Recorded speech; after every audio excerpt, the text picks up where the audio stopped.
Hello and welcome to today's Working Lunch webinar, brought to you by the Rutgers University Alumni Association and Rutgers Foundation as an exclusive alumni benefit. Thank you for taking time out of your day to join us. My name is Colin von Liebtag, and I manage the Alumni Career Services program here at Rutgers. As a reminder, today's presentation will be recorded for your convenience and can be accessed on the newly redesigned ralumni.com/career resources website. That's R as in the letter R, alumni.com.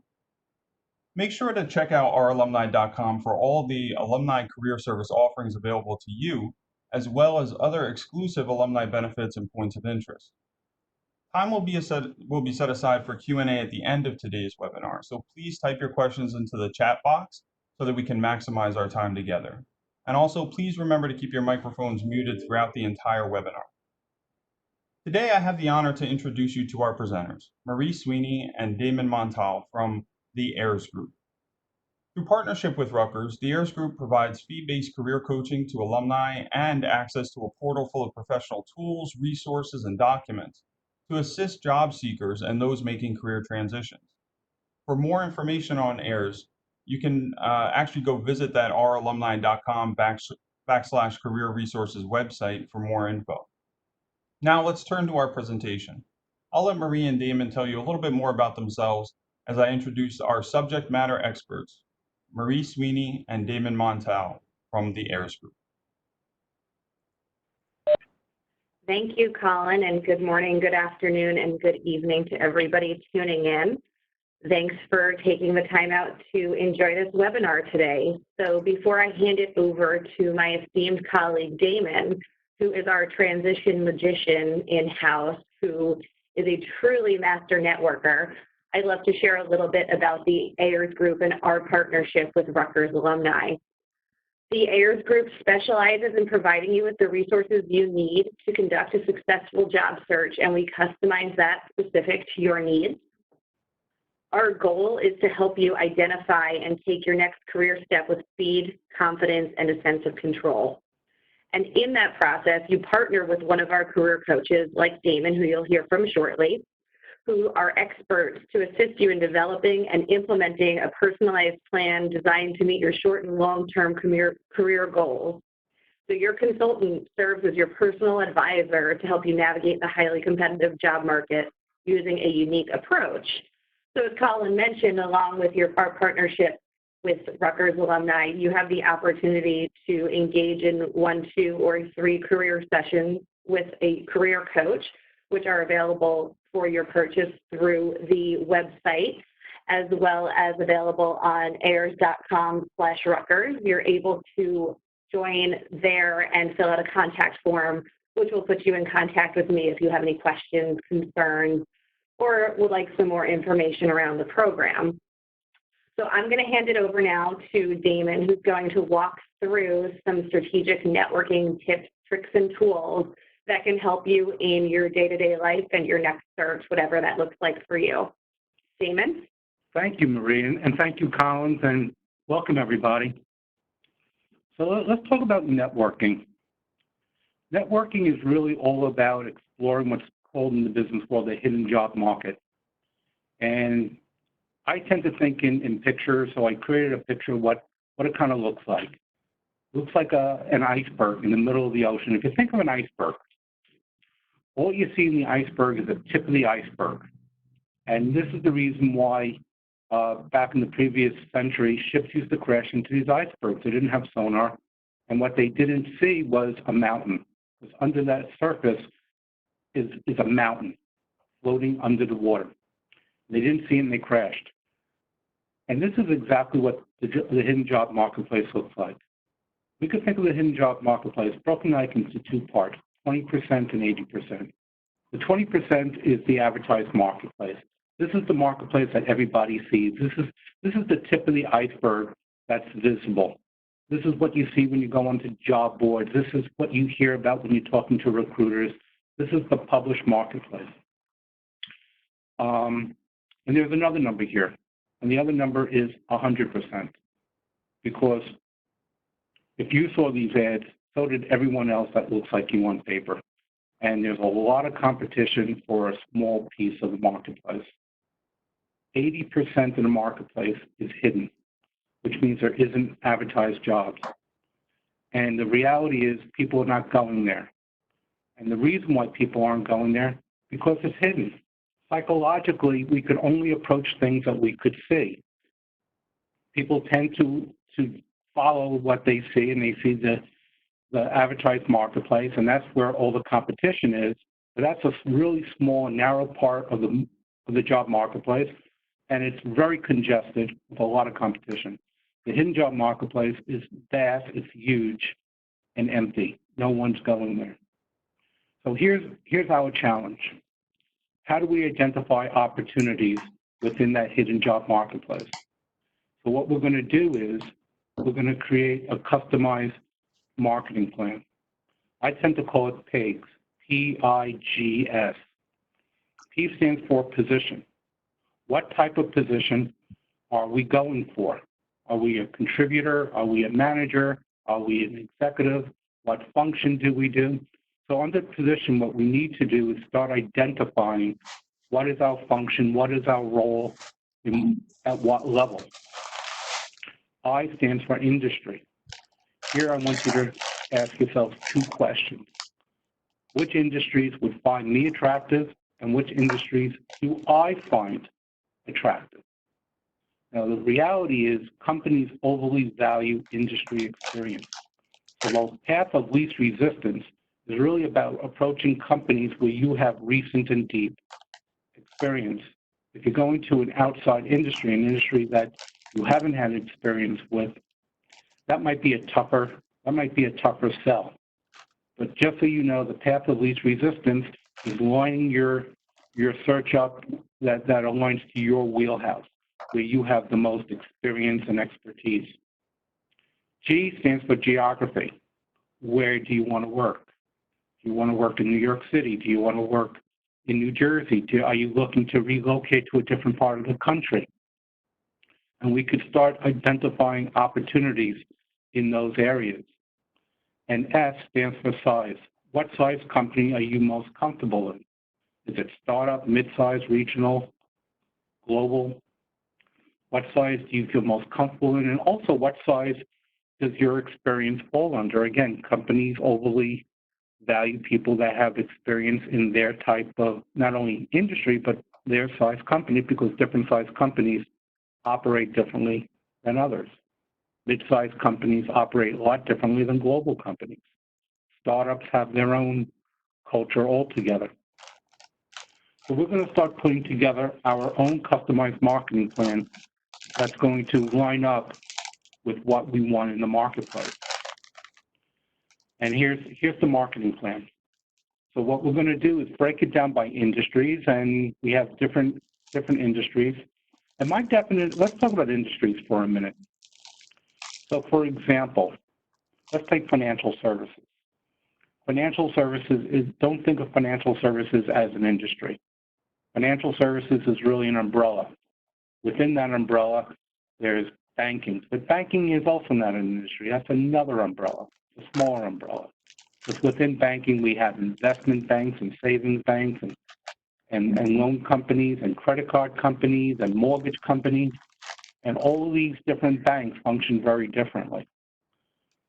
So each one of those niches I would describe as an industry. Same thing with insurance. Insurance is an umbrella that has multiple industries under.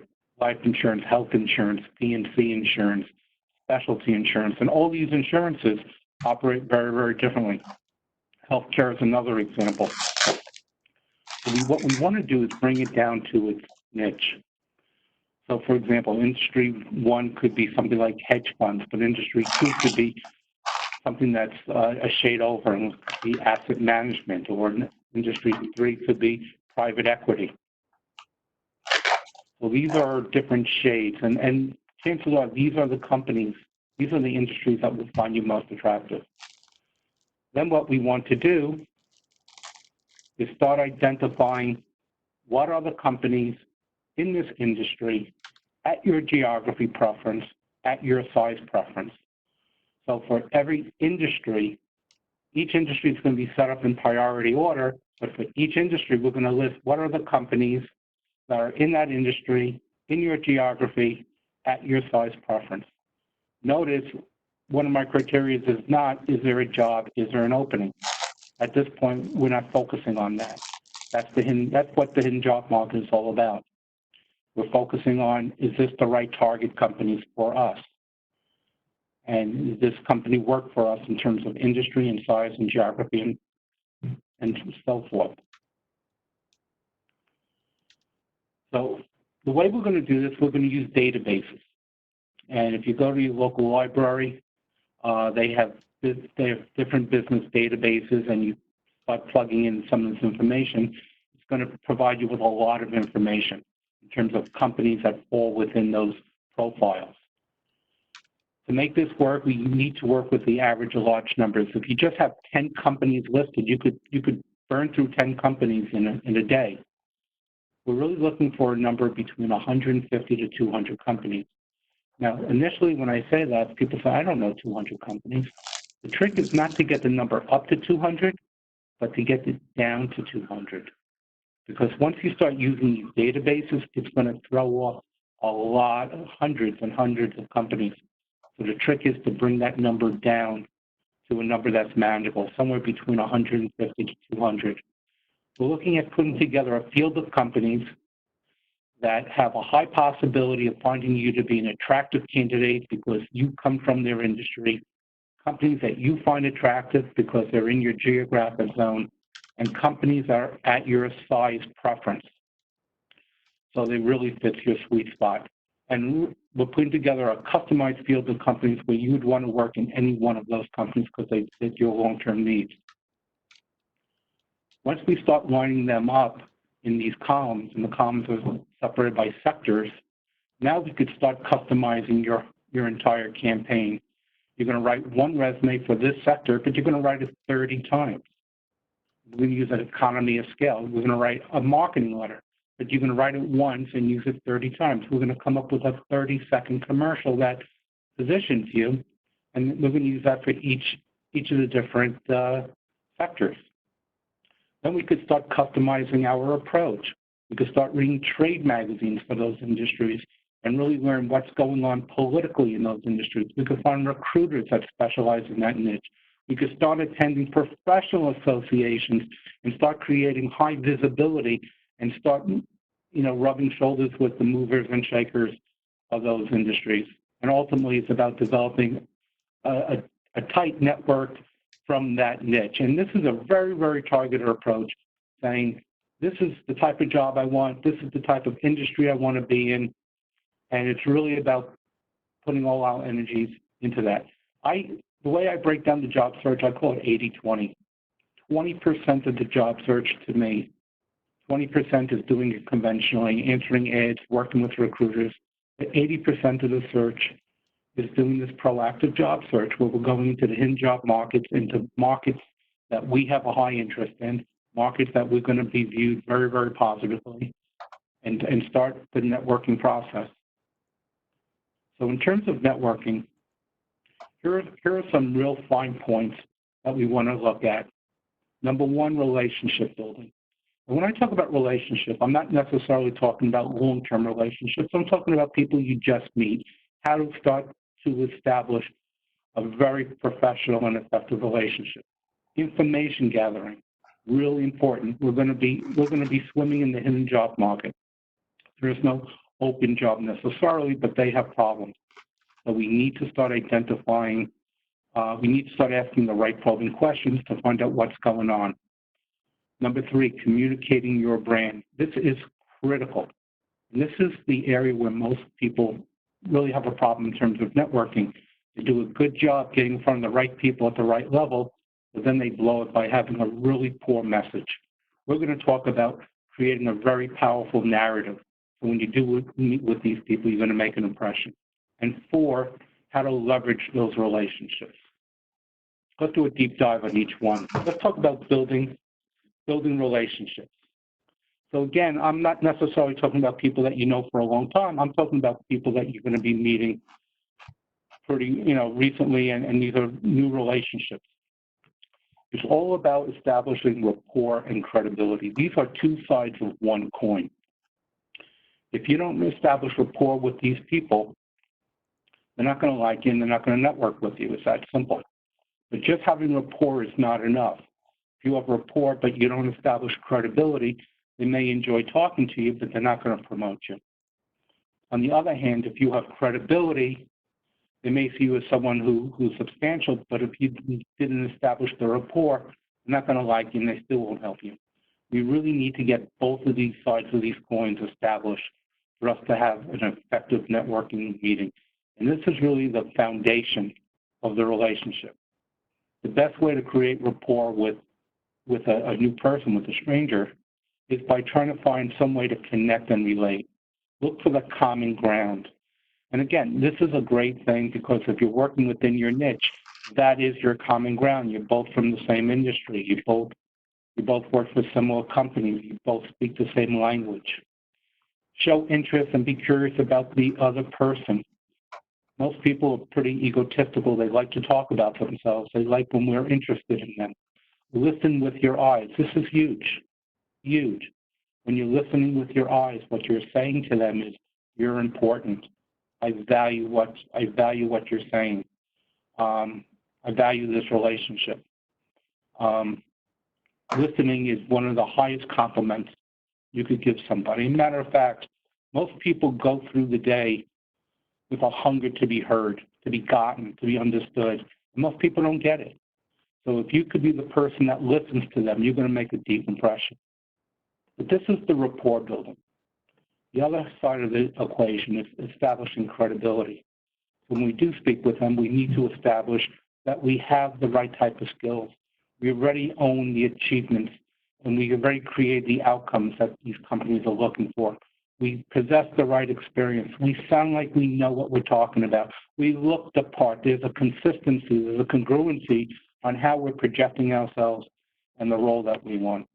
Our goal here is to create what I call perceived trust.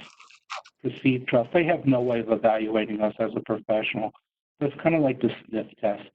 We're looking to see if what we're saying, does it align with their vision of what a person at our level and our profession would come across at.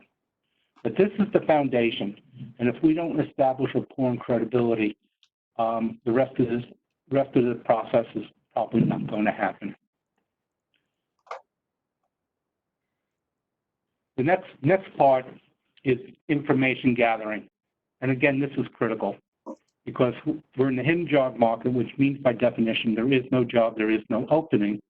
But my assumption is that they have problems that you are uniquely qualified to solve. So when we are networking with people in these companies, our goal is to engage them in conversation. We want to ask open, probing questions, really to get at the heart of needs and problems. And that's what we're looking for. We're looking to see where we could be most helpful. We want to find areas where our background would align with their department, their technology, their industry. And we want to elicit what I call fluid intelligence. Two types of intelligence. There's crystallized intelligence and fluid intelligence. Crystallized intelligence is documented intelligence, information that you would get if you went on a database or if you went on Google. That's crystallized intelligence. And we don't need to network with someone to get that information. We should just go to Google and we'll find that. What I'm talking about here is fluid intelligence. Fluid intelligence is people's personal insight. An example of that would be you find out that Fred Smith is the hiring manager for the department you want to work in. Could you tell me about Fred Smith? How long has Fred Smith been here? What is he known for? What type of people does he like to recruit? How would you define his style? What type of things would he be interested in? So any type of personal insight that you could get about a person, a company, a project, a program, the industry, trends, all of this is fluid intelligence. Essentially, we want to show up as a solution in search of a problem. And folks, this is key. The average person The average person shows up in a networking meeting as if they have a problem and they're looking for the company to be the solution. And even though they don't say that, that's pretty much what they're communicating non-verbally. They have a problem, they need a job, and they're looking at the company to be a solution to their problem. And those conversations usually become very strained. Our approach is you're walking in as a solution to their problem. You are a high valued professional. You have honed skills. You're there to see if this company has the type of problems that you are uniquely qualified to solve. It's a totally different orientation. It's a totally different mindset. And because of that, the way you project is totally different. And that gets us right into the narrative. The narrative is not a sad story. A sad story being that you need a job or you're unhappy where you are or that you're in some bad situation. It's not about who you were. I've heard too many people say, I used to be a CFO, I used to be this. That's not a strong, compelling message. You don't want to sound like you're begging. You're not begging for a lead. You're not begging for a job. And too often people ask me, what's the ask? What am I asking for, Damon? And I tell them you're not asking for anything. What it really is all about is you showing up. And I don't want you to be begging, but on the other hand, I don't want you to be bragging either. Being arrogant is not helpful. I want you to report. I want you to go in there and be able to give an honest appraisal of your professional skills or what you could do. I want you to talk about your value proposition, how you bring value to an organization, how your expertise and your skills impacts companies.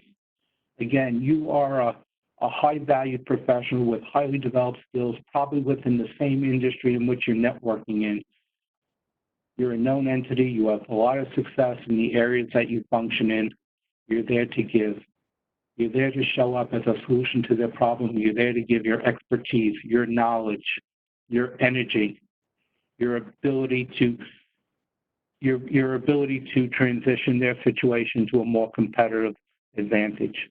That's what you're there for. And getting back with the narrative, too often people spend too much energy with the words. Ultimately, it's not about the words. It's about the music. It's about how you're showing up. It's about how you project yourself. Are you projecting yourself with confidence? Are you projecting yourself with authority? Are you projecting yourself with poise? Are you coming across relaxed? Are you able to form that rapport with that person because you're not putting all the energy on yourself, you're putting the energy on them. It's less about the lyric, it's so much about the music. At the end of the day, they're not going to remember what you say, but they are going to remember how you made them feel. And that's the transition, that's the turning point. So that gets us into our 30-second commercial, which is your really quick. Your 30-second commercial is your #1 marketing tool. It's the answer to the question, tell me something about yourself. In the old days and in a very conventional way, most outplacement firms will tell you how to say the message. I've gotten away from that. I'm going to tell you, say it any way you want, but this is what I want them to hear. I don't care how you say it, but this is what I want them to hear. When you're talking to them, they say, tell me about yourself. I want them to hear, I know your world. I'm from your world. I understand the problems that you face. I spent a career crushing these problems. Then I want you to relate a PAR story. A PAR story is an executive story that talks about your success. PAR stands for Problem, Action, Result. It's an acronym that spells out the structure of the story. And then we have 2 different closes depending on who you're talking to. Who do you know that would benefit from my level of expertise? Or would it make sense for us to have a deeper discussion to see if my expertise could benefit your organization? So depending on who you're talking to, you probably use one or the other close. Notice this 30-second commercial has nothing to do with you're there looking for a job, you need a job. No, you're coming in as a resource. You're coming in as a high-valued professional that's looking to bring a lot of service. You're there to see if your valued experience would be a fit for what's happening in that organization. So in summary to what I'm saying, here's the 2-second version of this process. The problem that most people have in job search is that they spend too much time in the 20% zone. The 20% zone is the advertised marketplace, looking for that open job, but that's where all the competition is. A lot of competition in a very, very narrow marketplace. And not even a marketplace that necessarily you would be competitive for, because the companies that come up are random. They may not even fit your background. But these are the companies that came up on the day that you were searching, and now you're competing with a lot of other people from all over the planet.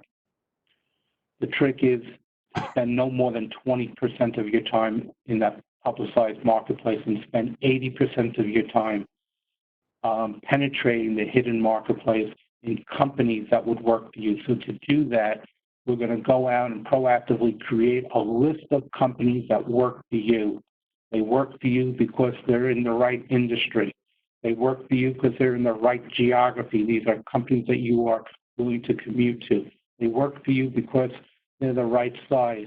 They work for you because these companies tend to hire people not only with your functions, but with your skill set, because your skill set comes from the same industry in which they are. Once we identify the companies that we want and we start creating a message around our marketing plan, then we start activating our network. And this is where LinkedIn comes in. We plug in these companies into LinkedIn, and we start creating a networking path into these companies, and we start engaging our network with open probing questions. We show them that we're interested. We ask the open probing questions to find out what their needs and their challenges are. We express to them that we have the type of talents that they need and they're currently looking for. And in essence, it's not so much about finding an open job, but really about creating hiring opportunities by really putting together a very compelling message with a highly effective and strategic marketing and networking plan that's designed to get you in front of the right people at the right levels in the right companies. By the way, we're totally bypassing and hacking the entire HR process. We're taking our message directly to hiring managers. If anything, let the hiring manager walk your resume to HR. We're not going to HR. That's where you get vetted out. We're taking our message directly to hiring managers. Colin, that's pretty much the presentation. I was wondering if there's any questions.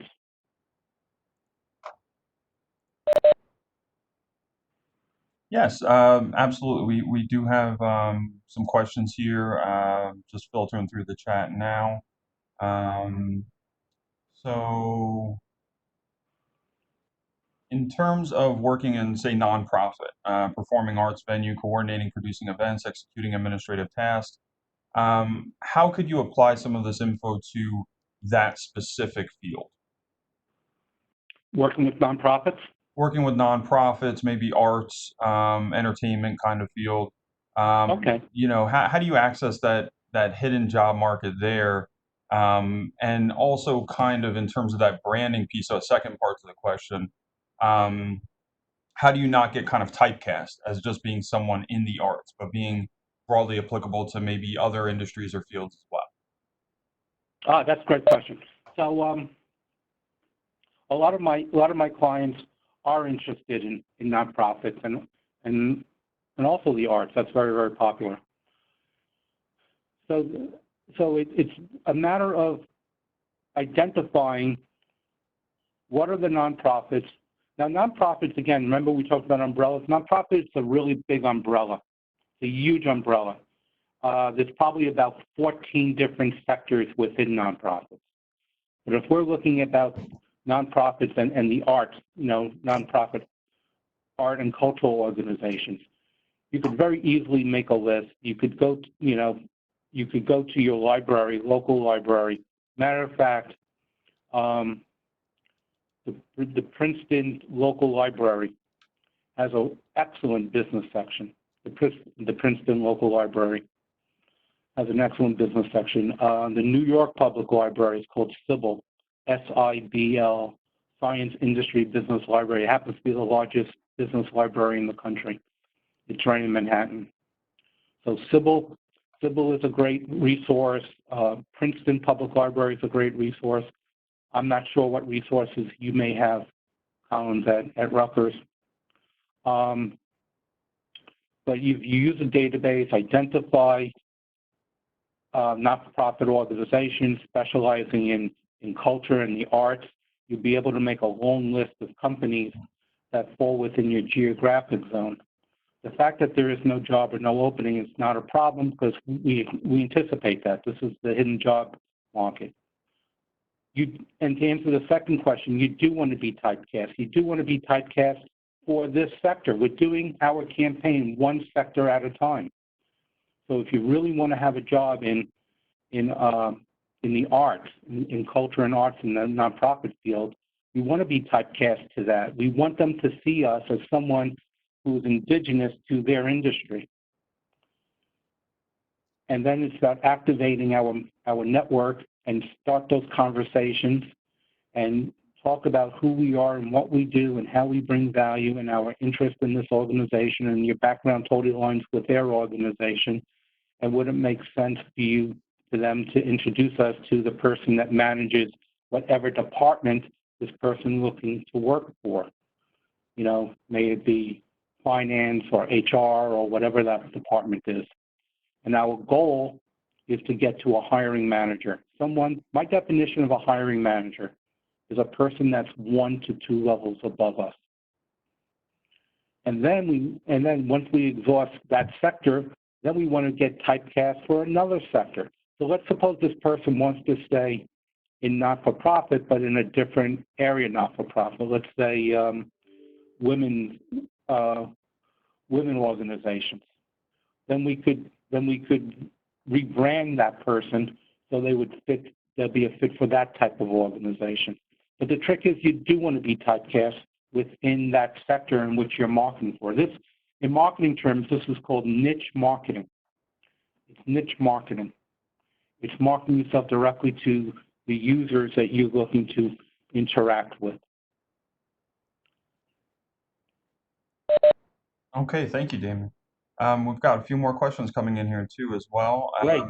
So this one's switching gears a little bit. How would someone switching to a different industry identify the right industry and also the kind of value that they convey to this new industry? So really trying to break the mold maybe a little bit from where they previously came from in terms of professional background. What about transferable skills and how they kind of develop that unique selling point to help them make this switch? That's a great question too, and thank you for bringing that up. So this is a more difficult campaign. So the first thing you have to do, because you're not from that industry, you're not as acquainted with that industry as you would be from the industry that you come from. A preliminary step would be you have to do what's called informational networking. So this is slightly different. This is not networking for a job right now. What you're networking for is information. You want to meet with a couple of people who are from this new sector that you're interested in and really find out more about what's going on, show them your resume, find out what skills, what experiences that you have that would be transferable. It'll be too hard for you to figure out on your own because you're not from that industry. This is where the networking comes in. You need to network with people first to do what I call the field research, to really understand what they're looking for, what they need, and what part of your portfolio of skills would be a fit and a match. And then from there, you could start putting together your message. But it's going to be a longer search. This is a tougher search. So here's some advice I have for people who are looking to change industries. Number one, One way to go about it is to try it and put a fence around it. And what I mean by that, let's say you're going to give it, 2 months, 3 months, 4 months, but put a defined fence. If you're not getting the feedback that you want, then you could switch back to an industry that's more like a safe school, an industry that would find you more attractive. What you don't want to do is spend too much time in a dead end, what's going to be in a dead end for you if you don't fit their criteria. Another way of going about it, and a way that I usually coach my people to do this, is to do this job search in 2 steps. One step is if you're not currently, let me specify, if you're not currently working, if you're coming from a state of unemployment, my advice would be first get employed, which probably means stay in the industry in which you're from. So my first advice would be if you're not currently employed, get employed. And let's go with the path of least resistance. Once you're in that company and you're secure, you've been there, let's say, for 6 months, and you've developed the right rapport with managers, and you understand your job, and you're functioning well, and you're now on a sure footing, now you could restart your job search again into another industry with the understanding it may take a while, but now you're not doing it with any risk because you already secured your downside risk by landing a job first. And you're doing it as a passive job seeker. Here's the big problem when you change jobs in the state of unemployment. When I say change jobs, I really mean changing careers in the state of unemployment. You're changing careers because you want to have something that's going to give you more satisfaction. The truth of the matter is the longer you're out of work, the more likely you're going to take anything that comes along. And that defeats the whole reason why you're changing careers. So if you're looking for more satisfaction, if you think of the Maslow hierarchy of needs, you really want to secure your base needs first. You want to make sure that you're in a much more secure place, and then you could worry about your more higher function needs, such as happiness. That's an approach that I tend to take, Colin. Great tips, great advice there, and great questions too. So keep them Yes. coming. We definitely do have quite a few more here. In terms of informational interviews that you brought up, Damon, could you speak a little bit to what the conversation might look like, or the perceptions even around it, as you do that through different stages of your career? So, if you were an early career professional versus someone who might be a little bit more mid or even later level in your career, how does that informational interview kind of look, and the purpose maybe, but also how is it perceived on the other end if you're an executive reaching out about something like this? I always have informational networking, and that's because I'm always curious what people do for a living. But that's really what it is. The way a conversation would go, maybe you reach out to someone that you know, or someone that you know knows someone, and it's a very casual meeting, and you just say to them, listen, thank you for sitting with me. Usually, to me, networking is always done over a cup of coffee somewhere, like a Starbucks. I'm convinced that's why God made so many Starbucks, so it gave me more places to network. But it's about sitting down with someone over a cup of coffee and just explaining to them, I'm looking to make a transition. At this point, I'm kind of thinking about your industry, but I never worked in your industry, and I was just hoping you could give me some ideas of what your industry is like. I'd really like to talk to someone that I call, quote, breathes that air, and could really give me fluid intelligence, someone who has personal insight about that industry, what it's like, what do they look for, what do people in your industry need, what do they value, what's their urgency, what part of my background do you think would be attractive to people in your industry? Where do you see that I have strengths? Where do you see that I have gaps? Kind of like doing a SWOT analysis. What are my strengths? What do you see as my weakness? Where are there opportunities in your industry that you think I could take advantage of? Because I'm not from your industry, because I am from outside your industry, I bring a perspective that maybe they don't have. And what are the current threats right now facing that industry? Maybe I have some insight because I dealt with something similar in my other industry. So it's a very relaxed meeting. You're not asking for jobs. You're not asking, for leads. An informational meeting is really about you being curious about their industry. You're looking to see if this would be a possible fit for you, that if your background would lend itself, and it's about you getting more intelligence so you know how to put together your campaign in a way that would resonate with people in that industry. Also, you may want to identify skills that you need to learn. This is the advantage of doing this while you're working. So if you're working and you're currently working, you have a salary, even though you don't love your job, but you're currently working, you could find out what skills are required. And it might be skills that you don't have. This will allow you the time to start learning those new skills and start planning for an exit out of your company into a new industry and start running up a whole new network. Two things you need to change in industry. Two things. You need appropriate skills for that industry, and you need a network, both of which take time.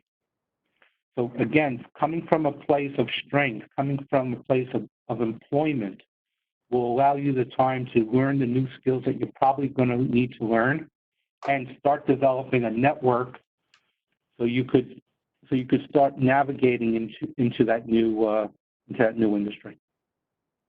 Yeah, you really mentioned a couple of really valuable points there. So that idea that you should always be networking. This isn't just Always. about when you're seeking a job opportunity, but you want a network in place prior to that. And then it's a matter of tapping into it, maintaining that network all the while.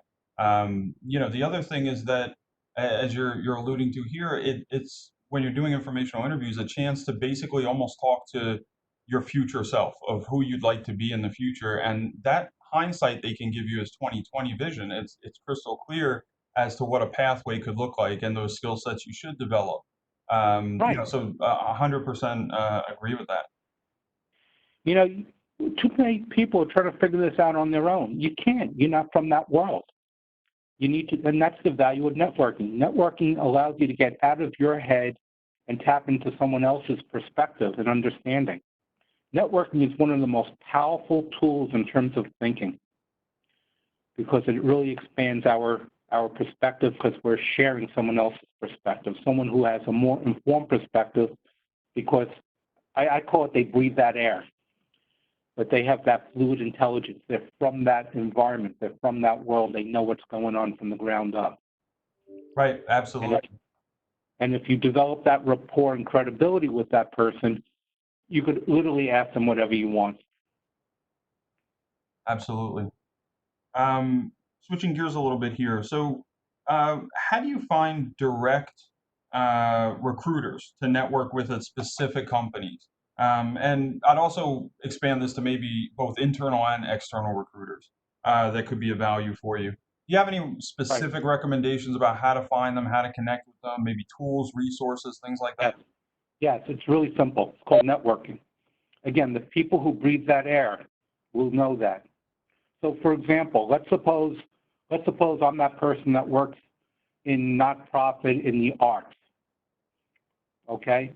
And let's suppose I don't come from the arts. Let's suppose I come from nonprofit but not from the arts. But I like to transition into the arts. I would talk to my friends who work in the arts and say, and this is part of the informational networking. Oh, by the way, who do you know that's a really great recruiter that specializes in this field? They know. The people in that field know the recruiters. And the people who definitely know that are hiring managers. So if you want to find a recruiter, let's say in your own field, talk to a person that you know that's a hiring manager because they work with recruiters. And say to them, when you're looking to hire someone, who are the top 2 or 3 recruiters that you would pick to find you the right person? Colin, the answer to every problem is networking, to be honest with you. The people that breathe that air have all the answers. You want to know salary expectations? Your network knows it. If you want to know the skills, your network knows it. If you want to know what's happening in that company or what's happening with that person, it's about tapping into the right people that know.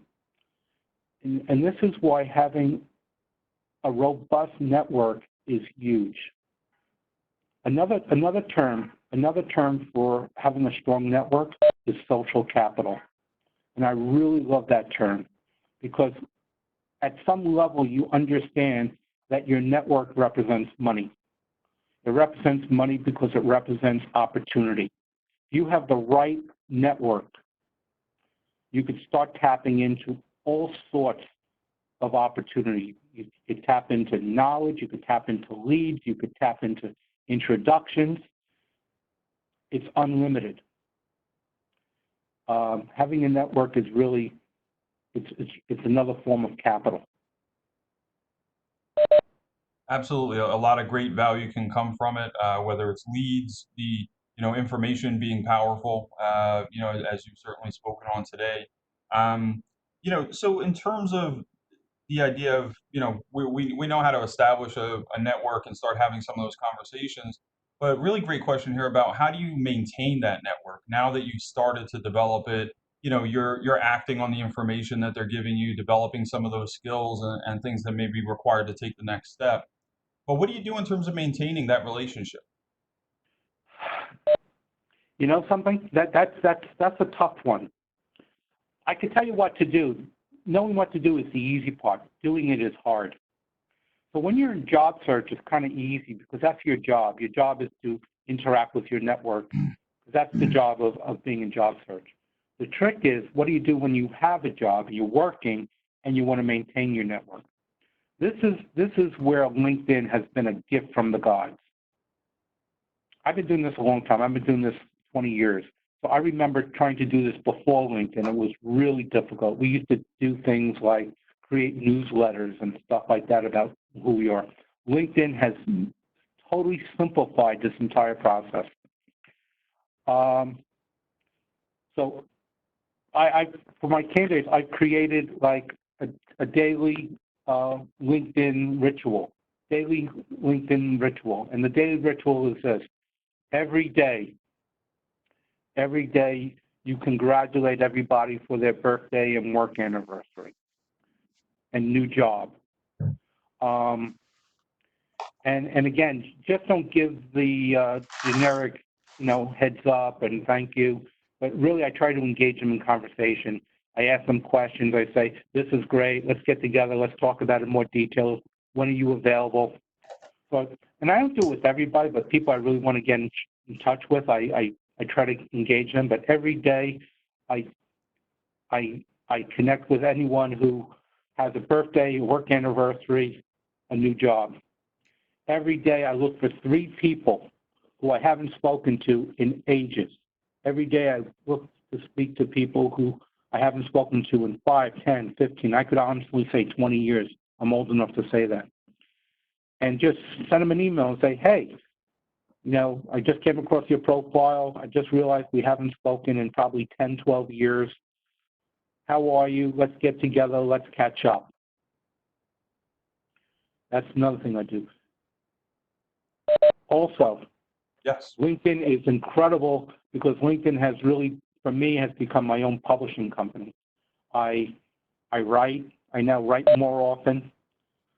I started off by writing once a month. Now I'm writing every other week, and it's almost every week now. And every time I write, I'm connecting with people. And not only do I connect with people with my writing, I connect to people who actually post, and I interact with them on their posts. So you could actually have a LinkedIn ritual where you spend certain amounts of time every day on LinkedIn and really connect with a lot of people who you haven't spoken to in a long time and maintain that network. And LinkedIn has made that process stupid simple. And I imagine LinkedIn might be part of the answer to this next question. But if you're looking to relocate and go out of state or maybe even out of the country, how can you start to establish a strong network in whatever that new place is that you'd like to go to? So that's a great question. So I had a candidate that was looking to relocate to Charlottesville, Virginia, because his daughter just moved down there and he wanted to be closer to his daughter, but he didn't know anybody. So what we did is we went into meetup.com. We found some organizations that would make sense for him. Before he went, he identified who who was the owner, who was the host of that meetup group, started a conversation with her. By the time he went down, they already had a few conversations on the phone. He went down, he went to the meetup, she introduced him to everybody, and he already started off with a powerful network by identifying 2 or 3 different meetup groups. And he was off and running. And he did it from, he lived in Long Island, he did it from Long Island, and when he went, by the time he got down to Charlottesville for a long weekend, I think he went down initially for a couple of weeks to explore, he already had new relationships lined up. So Meetup is another great tool. Unfortunately, right now, as we speak with the coronavirus, I don't know how much Meetup opportunities are going on right now. Things are becoming much more virtual. That's true. And so certainly have to be agile with the times and how that may be um, impactful in the networking process. We've seen that even, with some of our events here at Rutgers. Sometimes for the in-person, it's just a matter of some simple measures you take too with maybe forgoing the customary handshake. You can do a wave or a head nod or something like that. Obviously the personal hygiene elements as well. So always have to be flexible in this day and age, I guess. Right. But the point here is he was able to start establishing that network virtually before he left for Charlottesville. He did it by identifying the right organization, by identifying the host of that organization, and then engaging that person in conversation. Right. And he laid the groundwork virtually, so by the time he got there, he already had a platform to operate from. That's great. Yeah, great example of utilizing technology to your advantage in this day and age. Excellent. Just a couple more questions, and we've only got a few more minutes here today. Um, in terms of using something like a LinkedIn versus direct contact via email to maybe establish a networking meeting, you have recommendations on are there preferred methods of contact that people tend to have one over another? It depends on your relationship. If you know somebody, if you have a relationship with someone, I would take it off LinkedIn. Not everybody is tuned to LinkedIn. So if you already have a relationship with someone, I would send them a direct email. If it's a total stranger, someone you haven't met yet, I would use LinkedIn. Okay. And then any general advice on how to start building a personal brand? I know you mentioned unique selling points and value propositions and things like that, but maybe for those who are just kind of starting out, maybe they don't feel they have a ton of experience or they're just kind of Great confused question. about what that brand should be. Great question. So the brand is not even about you. That's number one. It's not even about you. It's about the clients that you serve. So let's suppose I'm that person that's interested in the arts and not-for-profit, and I already put together a list of those companies. The first thing I need to do is a target analysis of that industry. So about that industry, the arts and not-for-profit, what do they need? What do they want? This is very similar to the informational networking meeting I said you need to have.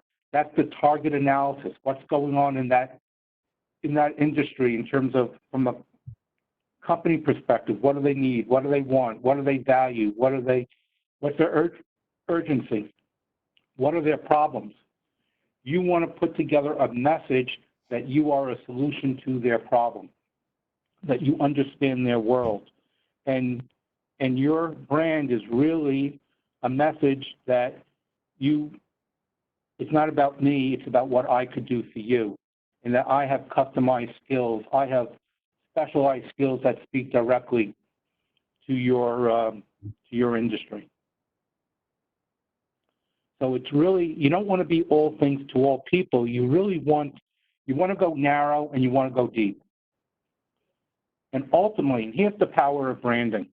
The power of branding is once you establish a brand within a certain niche, you're no longer competing. You're now dominating that niche. You're the person that they want because you established yourself to be a major player in that world. And this is about not only getting your message and your resume in sync, but how you use LinkedIn and how you promote yourself on LinkedIn to really enforce that message and enforce that brand and speaking directly to a very particular marketplace. And that's what it means to brand yourself. And when you do brand yourself, I'm telling you, you're no longer competing, you're dominating. It's a totally different perspective of job search. It doesn't happen overnight, it happens over time. But it only happens if you do it systematically and consciously and intentionally. It doesn't happen by accident, and it doesn't happen casually. It happens in the same way networking happens, strategically and with a sense of purpose.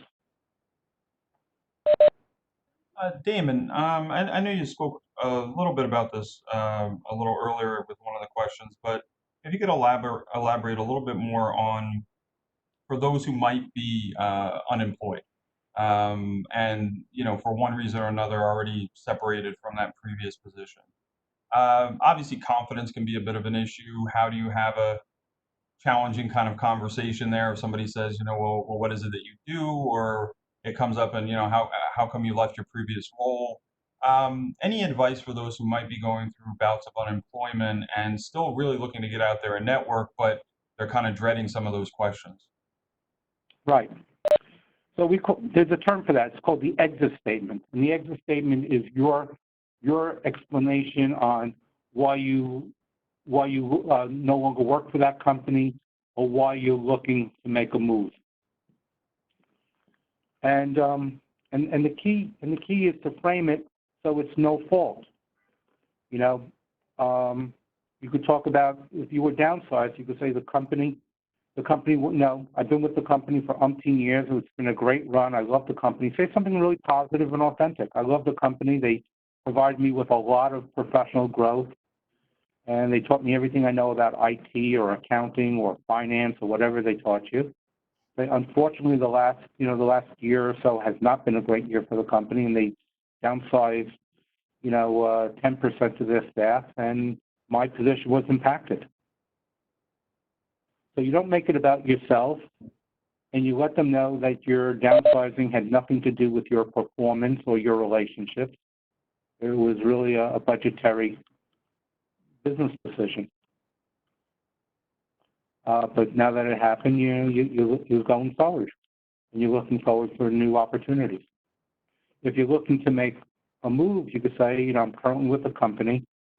It's a great company. They treated me well, but I'm ready to take the next step in my career, and those opportunities are not open for me right now in this company, so I'm looking externally. And Damon, how can our alumni get in touch with you and the Ayers Group? Marie's your contact. And she has, is here? And she has her contact. One slide forward. And there's her contact. And there's her contact information right there. Perfect. And reach out to Marie.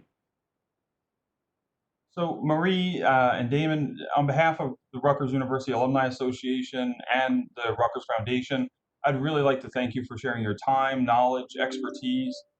We're very grateful for the information that you shared with us today, and I know many of us have gotten some really key takeaways and learnings that are going to help us, in all of our professional pursuits. For all of our alumni, please remember to check out the new ouralumni.com/career resources website to connect with the Ayers Group. And actually, all of your other career development needs, there's great tools on there like Career Shift and Student Alumni Career Connect, which will help with continuing your networking endeavors. Many thanks to all of our alumni attendees, and we look forward to seeing you at a future program. Thank you. Thank you, Colin. Thanks.